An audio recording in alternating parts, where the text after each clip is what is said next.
ഇതിനേക്കാൾ നല്ലൊരവസരം വേറെ ഇല്ല.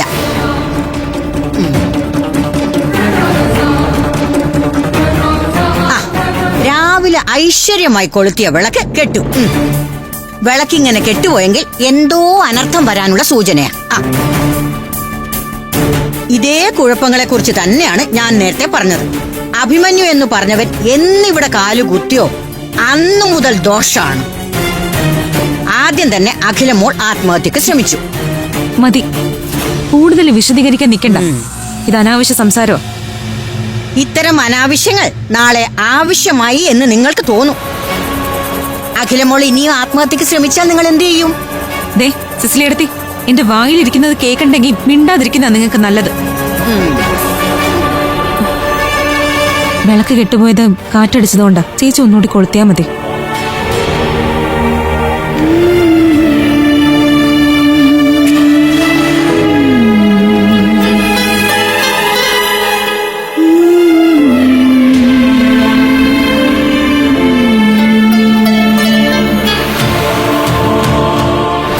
ഒരിക്കൽ കൂടി വിളക്ക് കെട്ടാൽ അന്ധവിശ്വാസം കൂടുതൽ ഉറപ്പിച്ച് അഭിമന്യുവിനെ ഇവരുടെ ജീവിതത്തിൽ നിന്നും പുറത്താക്കാം. വിളക്ക് കെടണേ കർത്താവേ.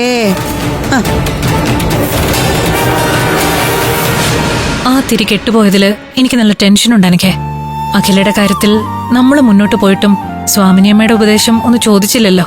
അതിന് അത്രയൊന്നും നമ്മൾ മുന്നോട്ട് പോയിട്ടില്ലല്ലോ. അവരിന്ന് സംസാരിക്കാൻ വരത്തല്ലേ ഉള്ളൂ. ഒരു ധാരണയിൽ എത്തുവാണെങ്കിൽ ഇതൊക്കെ സ്വാമിനിയമ്മയോട് സംസാരിച്ചാ പോരെ? അല്ലെങ്കിൽ സ്വാമിനിയമ്മയോട് അമൃതീച്ചൊന്ന് ഫോണിൽ സംസാരിക്ക്. എന്റെ ദോഷത്തിന്റെ കാര്യം സ്വാമിനിയമ്മ പറഞ്ഞതുപോലെയല്ലേ നടന്നത്?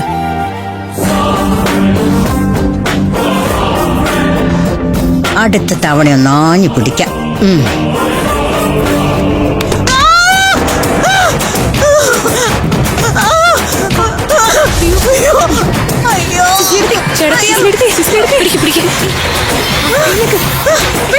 ഞാൻ എണീറ്റോളാം.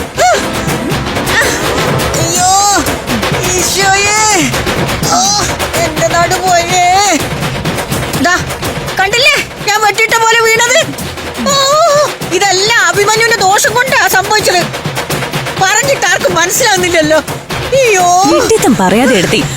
അഭിയേട്ടനല്ല, ഈ പഴത്തൊലിയാ വീഴാൻ കാരണം.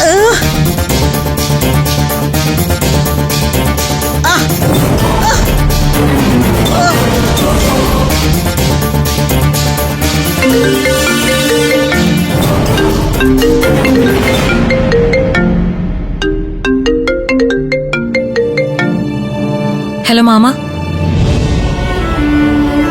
അമൃതമോളെ, ഇന്നത്തെ നമ്മുടെ പരിപാടി ചെറിയൊരു മാറ്റമുണ്ട്.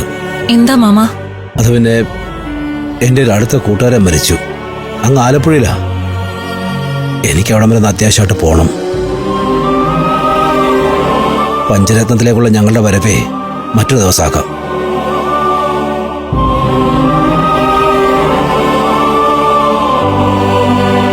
ഞങ്ങളെല്ലാവരും നിങ്ങളെ കാത്തിരിക്കായിരുന്നു. സഹദേവേട്ടൻ വന്നില്ലെങ്കിലും കുഴപ്പമില്ല. ഞാനും ആകാശം കൂടി പഞ്ചരത്നത്തിൽ പോയിട്ട് വരാം. അമ്മ, മരിച്ചുപോയ വാസവങ്ങളും നമ്മളെ കുടുംബം തമ്മിലുള്ള ബന്ധം അമ്മ എന്താ ഓർക്കത്തെ? വാസവങ്ങളുടെ മകൻ ശിവൻ എന്റെ ബെസ്റ്റ് ഫ്രണ്ട് അല്ലേ? ആ ചടങ്ങിന് ഞാനിവിടെ ഉണ്ടാവേണ്ടതല്ലേ? അത് കുഴപ്പമില്ല മാമ. നിങ്ങളെല്ലാവരും കൂടി സൗകര്യമുള്ള മറ്റൊരു ദിവസം വന്നാ മതി. മോൾ ക്ഷമിക്കണം, നിങ്ങൾക്ക് ബുദ്ധിമുട്ടായെന്നറിയാം. അതൊന്നും സാരമില്ല മാമ. ബാക്കിയെല്ലാം നമുക്ക് പിന്നെ തീരുമാനിക്കാം. ശരി. അമ്മേ, ഇന്ന് എന്നെ പഞ്ചരത്നത്തിൽ പോയി സംസാരിക്കണം അമ്മയ്ക്ക് എന്താ നിർബന്ധം? കാര്യങ്ങൾ വേഗം നടത്താനാ ഞാൻ ആഗ്രഹിക്കുന്നത്. അതുകൊണ്ട് പറഞ്ഞേ ഉള്ളൂ.